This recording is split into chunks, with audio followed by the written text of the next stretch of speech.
Figured I'd take the opportunity to show these two watches next to each other while I have them. So on the left, we have the quote new. On the right, we have the old. Although both these are current models in the Seiko USA lineup, us watch enthusiast fans, Seiko fans, have named most of these dive watches. In this case, this is what we have named the Samurai. And in this case, we're calling this the new Samurai. I don't know if I want to call it the new Samurai. I call it the mini Samurai, but am I wrong in saying that, even though my measurements prove that it is basically a miniature version of this one? Although, yes, it is new, but they're, like I said, they're both current models. So it's just a different model, but it's very Samurai-like. And I think we can all agree on that. They just, I think, refined it a little bit more, made it more wearable for most people. The Samurai tends to be a little bit heavier, a little bit larger for a lot of people, and that works for a lot of people, but it's not as universal, I think, as this new one. So this new one is called the SRPL11. This is the red variant. And then this guy here, just for reference, is the SRPE33. And right out of the gate, we're going to talk about that, I guess, because we're looking at the hang tags. Retail price on this, $625. The retail price on this model here is $575, so a savings of $50 if you go with the smaller variant. We're going to cover some measurements. I'm not very good at putting these things on the screen, so I'm not going to, but we'll just run through them. So we're going to call this new old, just for point of reference for this video. So on the new one, the bezel, just the bezel, 41.7 millimeter. This guy here, the old,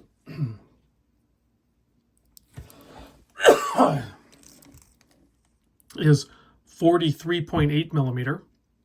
The case, so a little more challenging to measure this, easier on this guy, is you try to go across from it here to here, excluding the crown guards. I measure this case at 41.5 millimeter. On this one, you can see why it's a little more difficult to catch it, but I catch it like right on the edge there.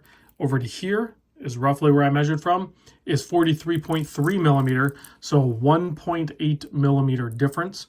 The lug to lug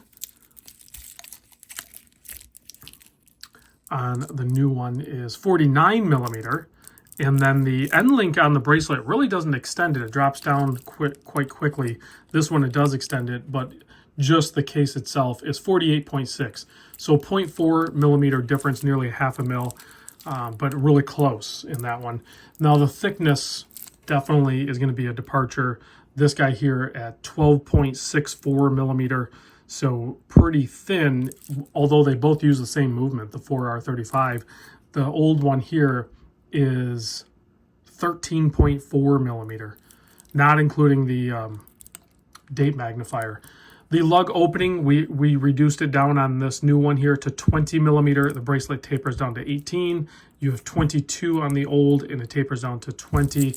The clasp system, basically the same, just a thinner variant. 4 micro adjust, fold over keeper, and the crazy dive extension that Seiko uses that nobody else actually uses.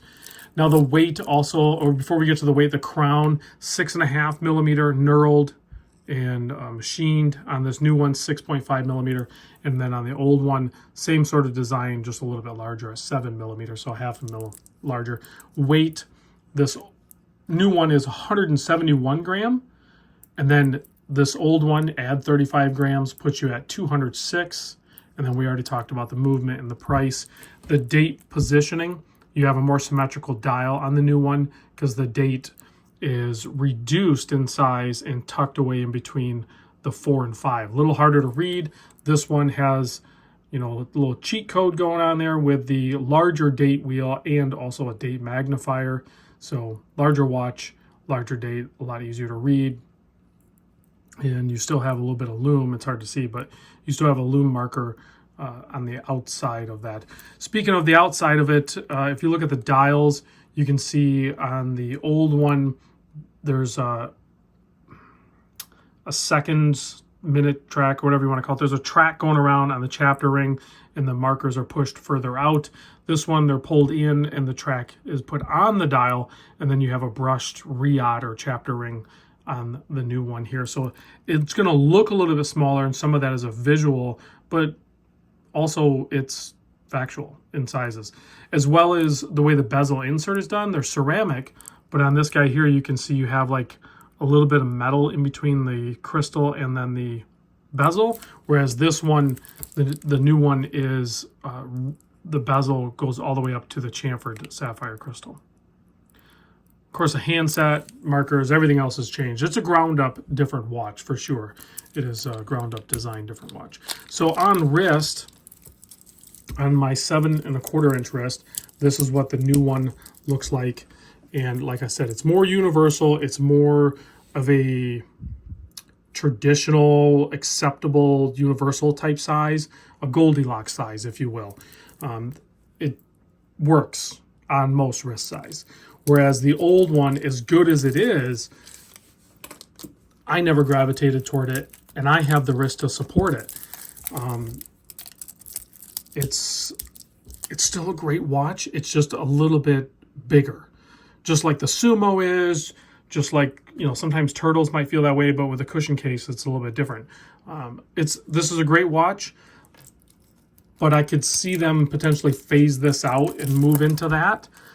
If it is, in fact, a new versus old, I don't know that it is. Can they coexist?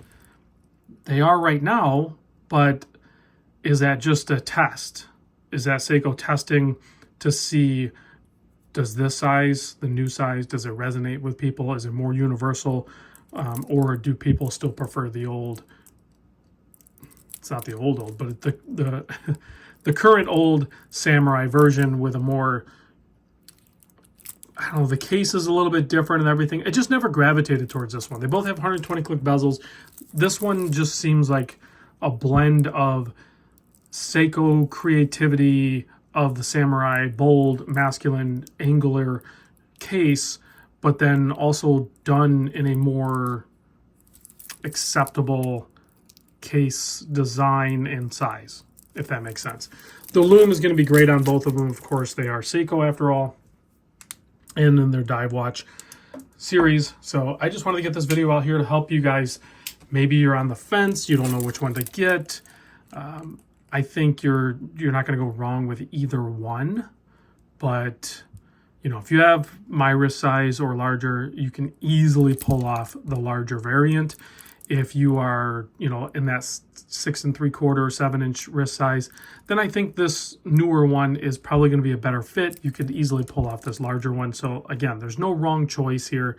It's just which one speaks to you the most. So good luck with your decision.